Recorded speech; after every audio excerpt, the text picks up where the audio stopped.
Welcome to Trans Literature for our book review of Lily and Dunkin. This is a great young reader's book that follows the story of a transgender girl, Lily, as she battles the struggles of middle school, in particular the process of coming out, transitioning, issues with her parents, issues with friends, as well as her relationship with a boy named Duncan, who is undergoing a variety of stress related to a bipolar condition that he's been struggling with for some time, and also grief over what happened with his father.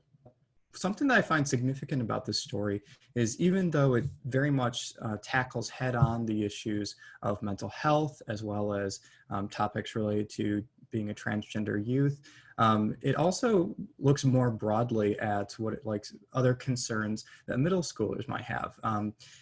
Lily, as the cover signifies, one of her big passions in life is this one tree that has a connection to her grandfather that is being threatened as the city is planning on putting in a parking lot. Duncan, on the other hand, is trying to deal with friends and dealing with being at a new school and being roped into joining basketball, a sport that he doesn't particularly have a proficiency for, but that because of his size, a lot of his fellow students are eager to get him involved.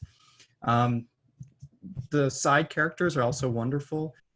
Lily's friends have their own really rich stories that are worth exploring, including some representation of other members of the LGBT community. I've taught this text in my own class, and I recommend it for your classrooms. Certainly for younger readers, I made middle school, high school, this would very much speak to a lot of things that many people are feeling, whether you're transgender, a child with bipolar disorder. I think there's something for everyone in this book. In terms of strategies for teaching it, in my college classrooms, we've looked at trans people as symbols of many different types of narratives and many different types of figures beyond the stereotypes that they're usually associated with. We've looked at trans people in romance, trans people as performers, trans people as artists, and I've taught this in a section on trans people as warriors.